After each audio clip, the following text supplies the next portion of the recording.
This opening sin is more directed to the company rather than this event itself, but I'll still put it in. WWE should honestly put this pay-per-view as the event after TLC this year instead of the second goddamn Roadblock event in one damn year. Hardy is my hero sign. To which Hardy are you referring to? If you're talking about both, then shouldn't the sign read Hardys are my heroes? Vladimir Kozlov previously on WWE.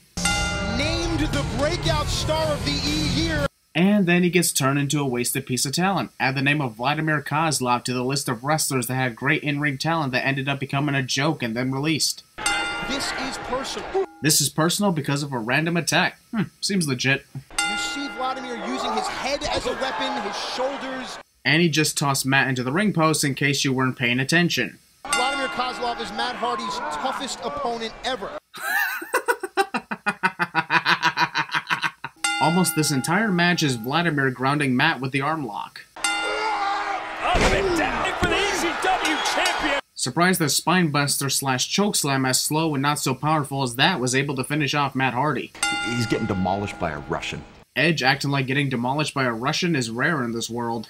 How did you two take out Jeff Hardy the night before Survivor Series? Chavo waited 3 weeks to ask Vicky that question. Even though the one behind it was actually Matt Hardy, why did Chavo wait for so long to ask that question of his suspicion? If you two did have something to do with it, I wouldn't tell a soul. Even though there's a camera pointing at us with the whole world listening. Mobile text voting during a pay-per-view. No thanks, don't care. Wow, another segment after the other? Get back to the ring! I need you to stay back here tonight. Hornswoggle would immediately disobey that rule.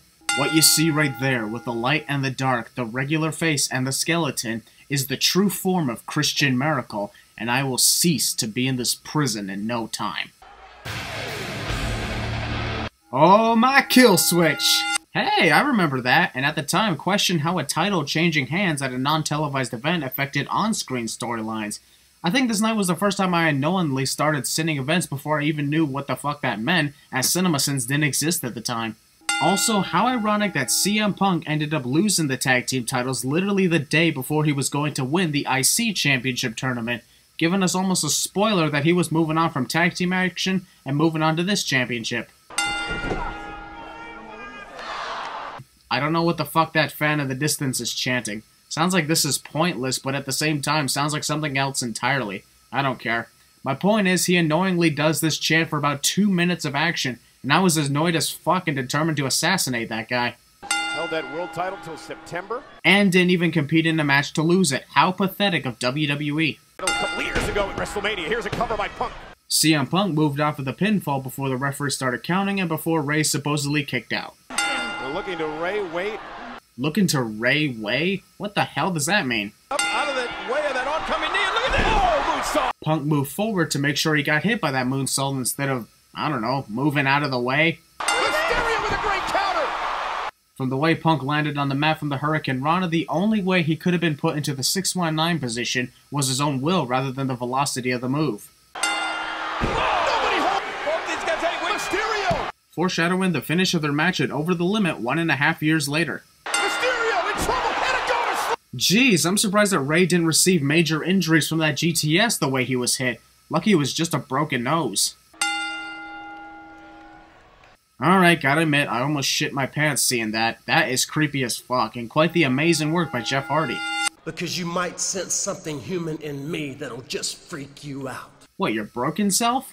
You see, I know some things, Sean. Ooh, a promo video for a match between Shawn Michaels and Wait, what? This is a promo video just for another promo? Well, that's fucking stupid. And I gave a handout to every high school buddy who needed it. Let's hope that's the only thing you gave your high school buddies involving the word hand. I don't like JBL any more than you do. He's smug, he's a bully. That is the legit truth about JBL. This is not something I want to do. This is something I have to do. Come with me if you want to live. Randy Orton cements his legacy. Insert name of wrestler cements his legacy tonight, cliche. This contest is a Belfast Brawl! Seriously, what the hell's the difference between a Belfast Brawl and a no-holds-barred match other than the title? Fast Brawl. This has its... Why does Finlay even have to put his shillelagh under the bottom rope if it's legal in a match named after his hometown? Hey, I'll tell you, if Scott Norwood could kick that way, the Bills would have won a Super Bowl. No, they still would have lost as usual. Shoot him a look, and Tony thought... Why would you throw the weapons into the ring, giving Mark pretty much all of them to use at his disposal? See what I mean? I don't care what people say about this. How Finlay managed to survive that without injury is beyond me. Looks like Mark's head bounced off those steel steps as well. No, Mark's head was nowhere near the stairs when he fell. No, Santa Haas. Santa Haas. Wish you a Merry Christmas. Skip. I can't wait to see him get it on with Orton. Ha! Giggity. Strength and power of Dave Batista. The referee telling Dave to stay off Randy, even though Randy's almost in the middle of the ring and not against the ropes. I'm surprised the referee didn't call for the disqualification, as that's what they always do when they see a competitor get attacked by someone not in the match. Put him over here, Batista. Let me get a piece of him. These two guys put on a great match, and I'll dock off 2 cents for it. Awesome match. This is a Santa's Little Helper Diva Tag Team match. Why? There's Mickey James and Maurice. It's Maurice, you stupid idiot. If you go on WWE.com, you can see pictures of all of these divas. Matt Stryker wants us to masturbate after the show. Just when you thought we could get to the main events we're so hyped up for, here's the Great Khali's Kiss Cam, because reasons. It's time for the Great Khali's Christmas Kiss Cam! Going to the bathroom, figuring I won't miss anything epic. Holy shit, I went to the bathroom and I did miss something epic. I'll take that sin away now. No superstar evokes as much emotion as John Cena. Michael Cole says that about 100 times every year. And in December, he also became the only undisputed champion in WWE history. The right way to say it is first ever undisputed champion, not only. If I'm not mistaken, Triple H became undisputed champion at WrestleMania 18 that following year before the 2 titles were put into 1. Don't remember the last time John Cena tried to deliver the FU from that position.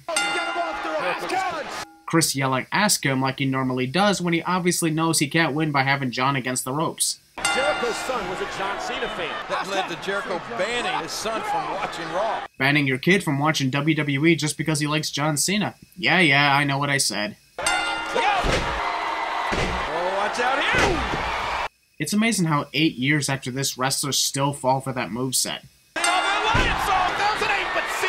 The Lion Song didn't give Chris the victory because he obviously missed John completely. Tap out! This is obviously more effective than the original way John locks in the STF, so why doesn't he ever use it like this? In the hotel room in Baltimore, Survivor Series in 2008 was in Boston, not Baltimore. Triple H and Jeff Hardy.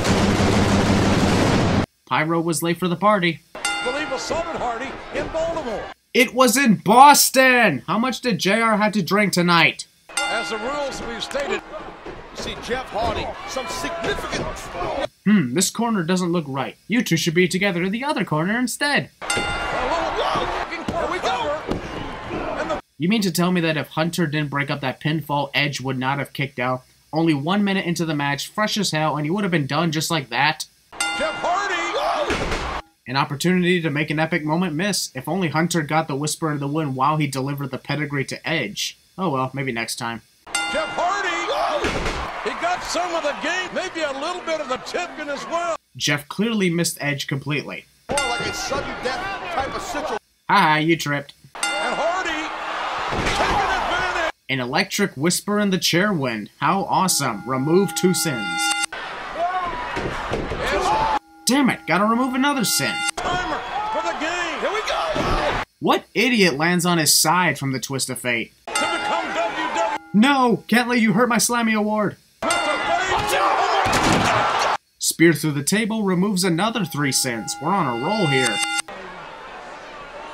Hunter obviously is thinking, that should have been my moment. Damn you, Edge. And here comes the pedigree. Get his title back. Wait a minute. Well, this is just stupid. Swanton! Let's go! Hardy wins. I honestly don't care what anybody says about pretty much anything at this moment. This has to be in the top 5 of best championship victories, because we all know that Jeff Hardy, after 14 years in the professional wrestling business, whether WWE or TNA, definitely earned this victory. It's obviously not the most historic title victory in WWE, but it's definitely one of the best feel-good moments in the last 10 years. I'm cutting apart 75% of the sins I found in this event for this epic ending. From enigma to icon! Jeff was already an icon by this point. What made this moment even better was the commentators basically turned off their microphones for about 3 minutes to let this moment sink in. For 3 minutes of a feel-good moment with no commentary, I am docking off another 3 sins. And I don't care if you think I'm removing too much. How did Jeff get up there so fast?